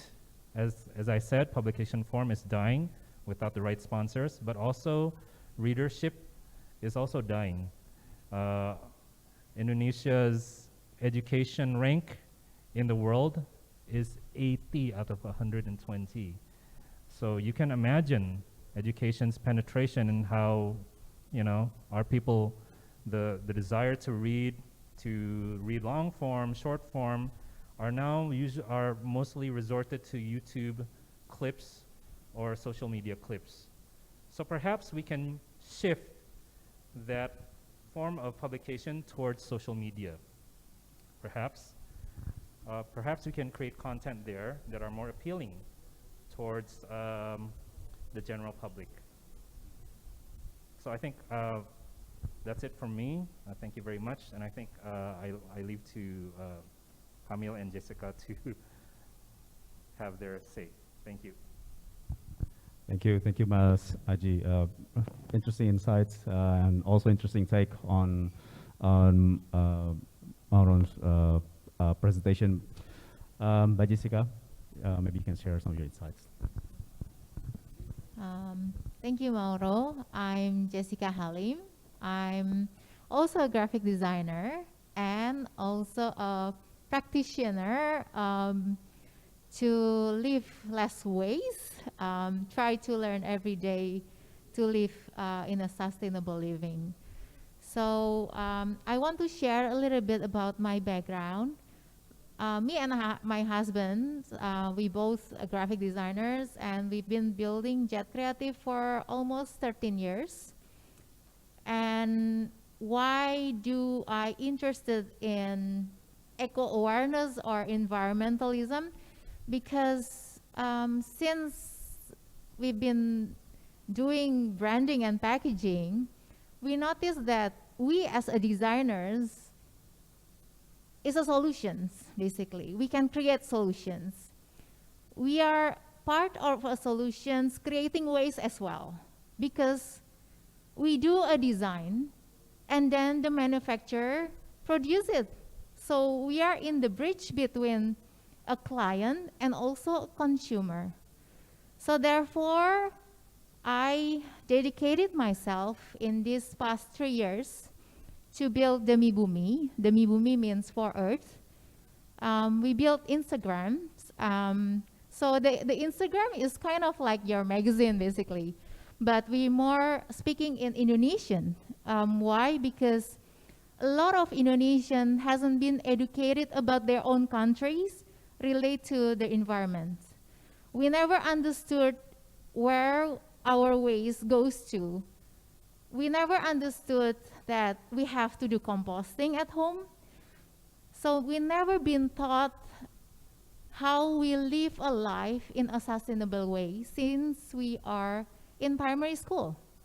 Everything, where I remember, everything is just like theory. So we never do any practical in life, in school, or at home. For example, just as basic as to do composting, segregate our waste, and make sure our waste send it to the recycle company. So yeah, since these past 3 years doing this Demi Bumi, I find a lot of solutions is actually been there, like what you have done, like all in your magazines. I already find it in basically in our surrounding, because there are so many communities, so many waste managements, so many biomaterial that we can use, but it never been communicated to the designers. So many things, including like for organic waste as well, like the black soldier fly, like you mentioned in your new Renewable Matters magazines. So yeah, so your presentations really pushed me as a graphic designer to communicate more to the designers itself, because at the moment, the Mibumi focusing on the mainstream people, to the mid to low people, because we thought that Indonesia has a major poverty area which never been educated regarding sustainability.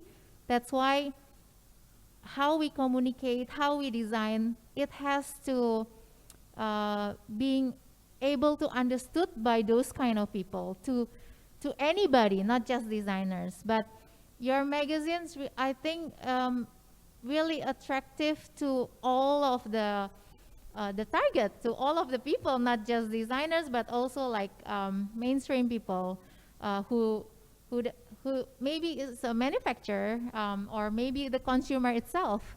So it will be great if we have those such magazines translated in Indonesian, come from the embassy. I think it's really important, because it will ignite the Indonesians, and it will push our energy further to communicate more about our sustainability. So your magazines can be our inspirations, because in Indonesia, as you know, because you've been to Bali, you've been to Sumatra, like you said, if we live with the local people, with their traditional sustainable living, we understood why all of the nature products being there, and they can use it. But the problem is we live in the city, so we are far from the nature. So how can the city people be communicated well what we have in the nature, so we can still use it? So at the moment, what happens now, as I noticed, like most of us being educated by supermarket, being educated by mini market, being educated by advertisements, where most of the product is fake. Most of the product maybe greenwashing. We call it greenwashing because they call it it's natural, but it's not natural. But nobody educate us. Nobody educate how we can consume our product correctly. Not by looking at the brand, but it's also looking at the ingredients. So yeah, since these past 3 years, my experience as a designer is to make a solutions, because not just educating, not just communicating, but also we have to give solutions as a designers, as a graphic designers. And the solutions that I've been doing is creating a sustainable product.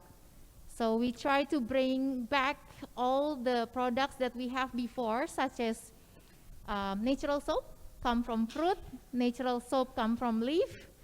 So even people in the city can still use it. And so we can also we can also use other material to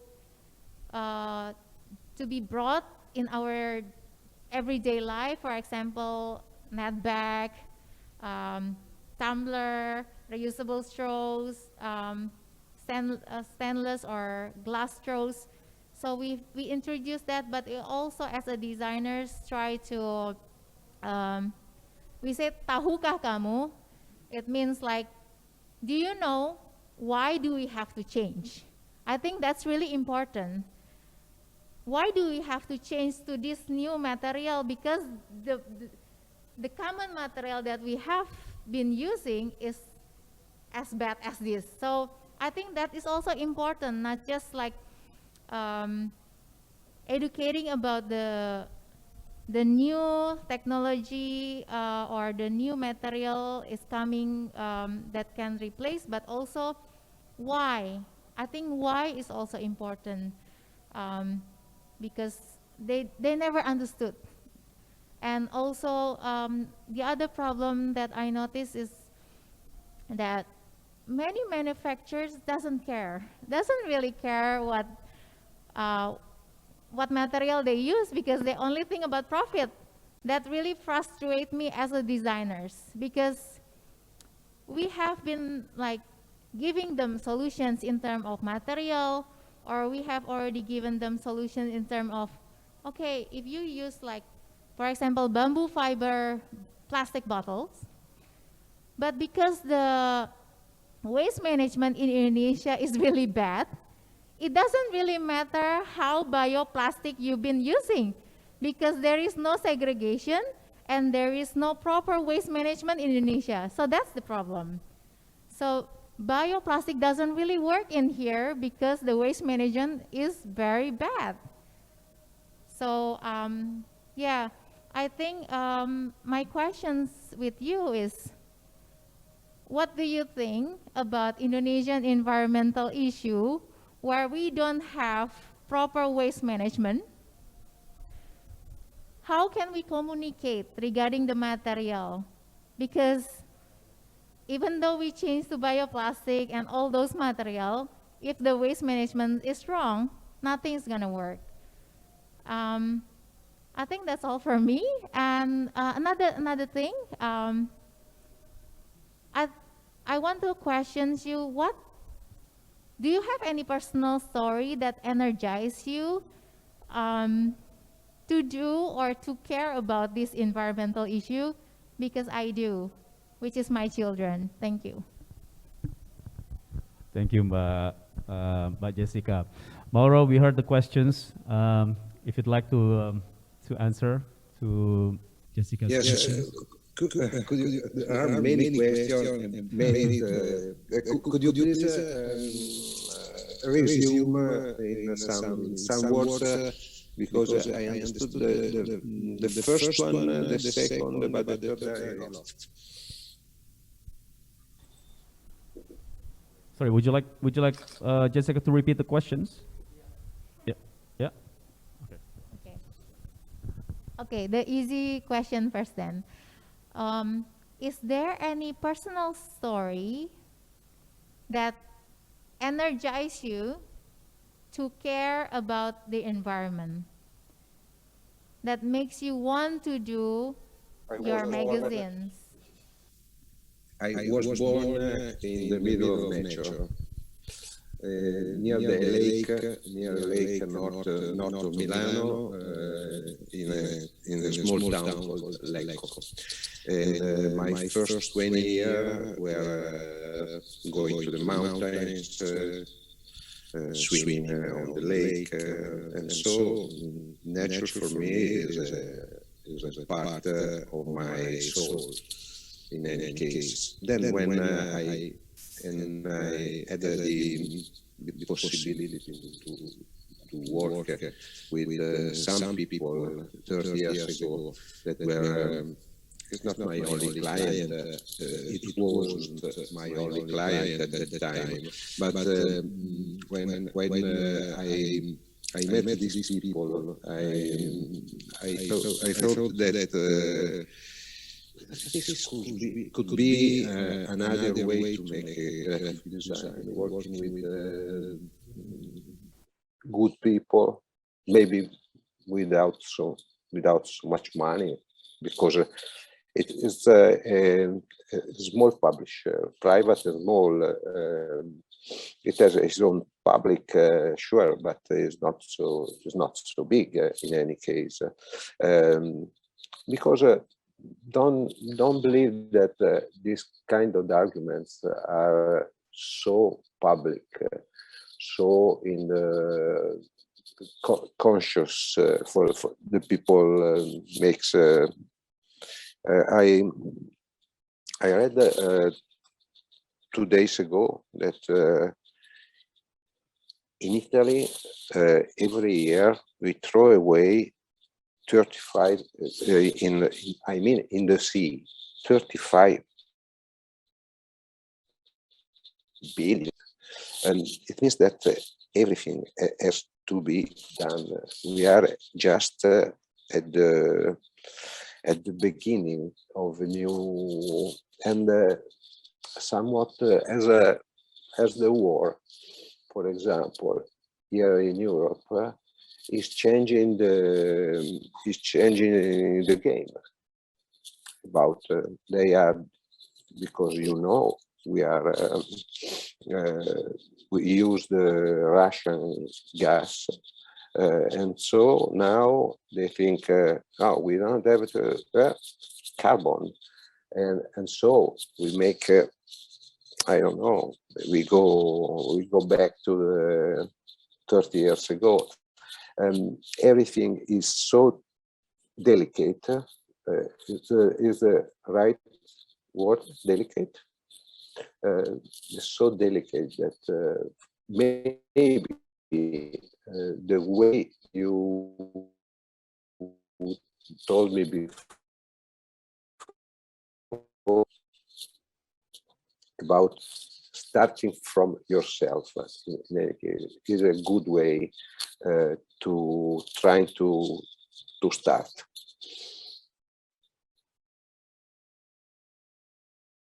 For your answer, there's always that personal story of why we do things that we do. I think, but I just want to make sure before we move on, I want to ask the organizers to give me some sort of signs if we're running out of time. We have 5 minutes to go, and for the questions from the audience or from Zoom. And while we are awaiting that, we are now within the we have time for discussions. What I gathered is that from the comments from Mas'aji and also from Jessica, is that we have this myriad of approaches, right? Mas'aji talks about this ecosystem of readership and also the producers of these informations, and how capitalism, how these different sort of business and mechanics takes control of these spaces, right? So it's quite conceptual in how we try to deal with this. But I also found something really ingenious and really interesting in what Jessica had to offer with her work. And that one statement that she said about how our solutions also create waste, how these ideas that we're creating, the how part, right? The actual products, the design products or whatever it is, that the solutions that we try to offer as designers, they could create waste and create new problems. It becomes, I think in sociology, it's called the wicked problems, that it continues to create its own solutions, but also problems at the same time. So you have different kind of economics, the scale and the varieties, and also different contexts, both economically and also geographically, which is where we are right now with Italy and Indonesia. I'm completely open to the questions that maybe Mas'aji and Jessica, but also Mauro would like to ask to each other. But also maybe I could kick off with well, Jessica kicked off with one question. Maybe I could follow up with one to Mauro. Over the years that you've done this, over 20 years that you've been involved in the communicating environmentalism to the general public, and with your publications, Renewable Matters as well. Over time, how do you see the shift in the paradigm, in the design industry, and the response to this series of communications? Not so big, my friend. Not so big. I told you before. You will not see. You not so big. I think designers. I mean, interior designers and so on, not graphic designers, because for us it's more ephemeral work. But what I saw in this time that not a big part of people is working with the materials. We are at the stadium of the process, of the industrial process, more than foreign in textiles, maybe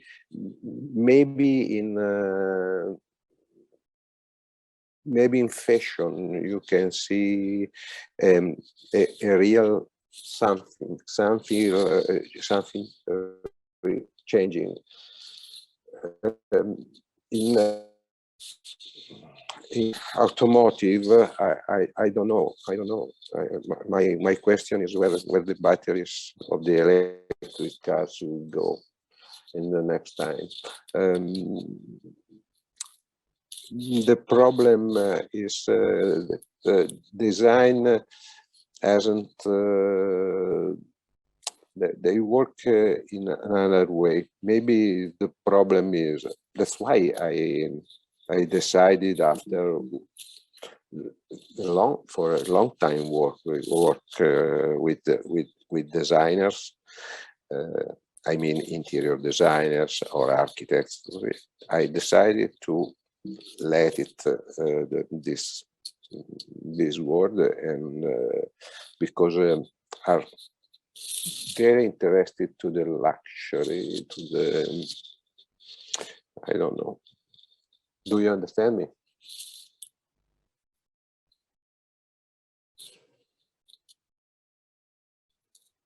I think we share a similar concern, and we're facing same issues, which I think through this kind of communications, I hope we sort of strengthen each other and how we deal with these issues.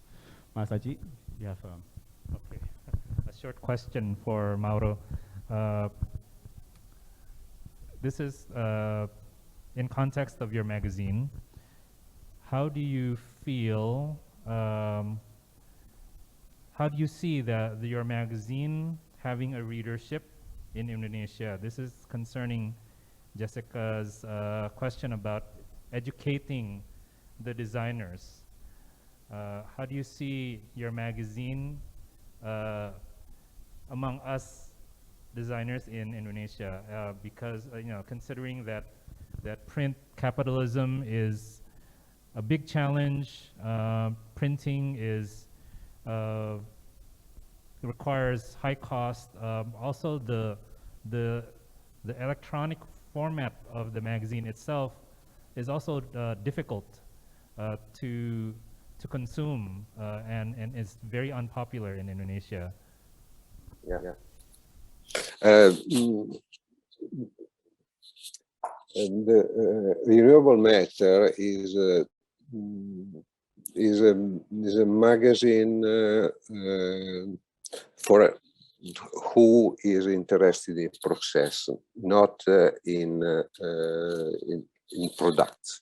That's why maybe is so.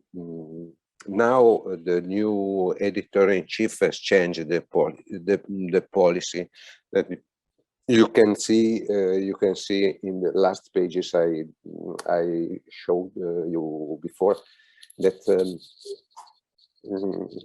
the problem has more the issues are more popular, tourism, fashion, and so on. But I think the process and the policy is very important in this case, more than the result. I always think in graphic design too, when I am teaching, that is more interesting the process than the result. Don't you think so? Thank you for the answer. Unfortunately, we're running out of time. I've been informed. Has been thank you for the presentation, and this has been quite a nice and curious kind of conversations, which I personally enjoy, and I hope we'll have another opportunity in the future for more of these conversations, also with you, Mauro, with the Italian Cultural Institute in the future. Thank you, Masaji. Thank you, Jessica. And before we leave, this is for friends, especially in Indonesia and in Jakarta. Saat ini sedang ada pameran Magister Raffaello, organized oleh Italian Cultural Institute. Teman-teman di Jakarta bisa hadir di Ciputra Artpreneur until 31 Maret 2022. Katanya ada videonya ya, mungkin bisa diputar ya. Thank you.